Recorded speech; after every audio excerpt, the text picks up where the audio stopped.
નમસ્કાર, આપ જોઈ રહ્યા છો દિવ્ય ભાવના ન્યૂઝ. નવી મુંબઈ આંતરરાષ્ટ્રીય વિમાન મથક ખાતે કેન્દ્રીય ઔદ્યોગિક સુરક્ષા દળનો ઔપચારિક સમાવેશ કરવામાં આવ્યો છે. આ ઇન્ડક્શન તબક્કાવાર રીતે થશે. એમાં શરૂઆતમાં 900 કર્મચારીઓને તૈનાત કરવામાં આવશે. 29 ઓક્ટોબર 2025ના રોજ નવી મુંબઈ આંતરરાષ્ટ્રીય વિમાન મથકના ઇન્ડક્શન સાથે CISF હવે તેના વિશિષ્ટ ઉડ્ડયન સુરક્ષા જૂથ હેઠળ દેશભરના 71 એરપોર્ટને સુરક્ષા કવચ પૂરું પાડી રહ્યું છે. ઔપચારિક ઇન્ડક્શન સમારોહ નવી મુંબઈ આંતરરાષ્ટ્રીય વિમાન મથક ખાતે યોજાયો હતો અને CISFના મહાનિર્દેશક શ્રી પ્રવીર રંજન મુખ્ય અતિથિ તરીકે ઉપસ્થિત રહ્યા હતા. આ કાર્યક્રમમાં ADG airport sector Shrimati Binita Thakor પણ હાજર રહ્યા હતા. સમારોહ દરમિયાન કેપ્ટન BVJK નવી મુંબઈ આંતરરાષ્ટ્રીય વિમાન મથકના CEO શર્માએ પ્રતિકારાત્મક રીતે NMIAના સિનિયર કમાન્ડર અને chief aerodrome security officer Shri Sunit શર્માને એરપોર્ટની ચાવીઓ સોંપી હતી.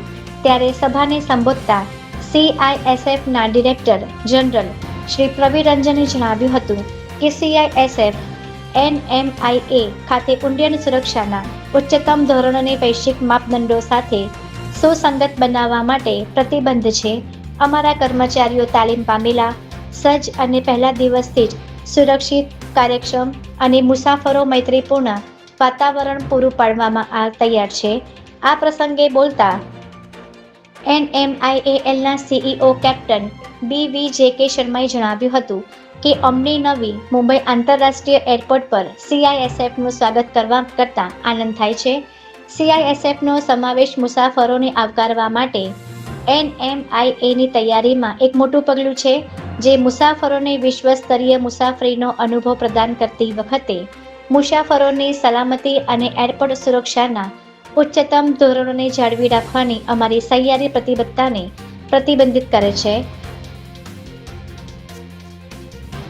એરપોર્ટ સુરક્ષામાં પહેલાથી જ તાલીમ પામેલા CISF કર્મચારીઓએ NMAની સુવિધાઓ સાથે પ્રી ઇન્ડક્શન પરિચયતા મેળવી છે અને તેમને ઓપરેશનલ રેડીનેસ અને એરપોર્ટ ટ્રાન્સફર પ્રક્રિયામાં પણ તાલીમ આપવામાં આવી છે, જેમાં સુરક્ષા પ્રણાલીઓ અને સાધનો પરીક્ષણ, મુસાફરો અને સામાનની તપાસ, એક્સેસ નિયંત્રણ, દેખરેખ કામગીરી અને આકસ્મિક પ્રતિભાવ કવાયતોનો સમાવેશ થાય છે. તૈનાતી પહેલા CISF ટીમોએ એરપોર્ટ પરિસરની વિગતવાર સુરક્ષા સફાઈ હાથ ધરી હતી.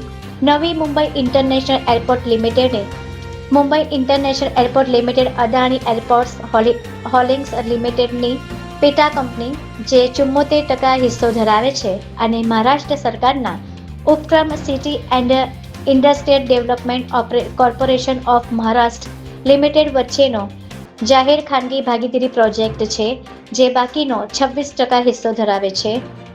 ICAO કોડ BANM ફાળવવામાં આવ્યો હોવાથી NMIA ભારતના સૌથી વ્યસ્ત અને સૌથી મહત્વપૂર્ણ ઉડ્ડયન કેન્દ્રોમાંથી એક બનાવવા માટે તૈયાર છે. મુંબઈ મેટ્રોપોલિટન રિજન અને પશ્ચિમ ભારતમાં સેવા આપવા માટે વ્યૂહાત્મક રીતે સ્થિત એરપોર્ટ 1160 હેક્ટરમાં ફેલાયેલું છે. પૂર્ણ થયા પછી તે વાર્ષિક 90 મિલિયન મુસાફરોને હેન્ડલ કરવાની ક્ષમતા ધરાવશે, જેમાં 2 સમાંતર રનવે, અત્યાધુનિક ટર્મિનલ અને આધુનિક કાર્ગો સુવિધાઓ હશે, જે સીમલેસ કામગીરી અને મુસાફરીની સુવિધામાં વધારો સુનિશ્ચિત કરશે. જય હિન્દ, જય ભારત.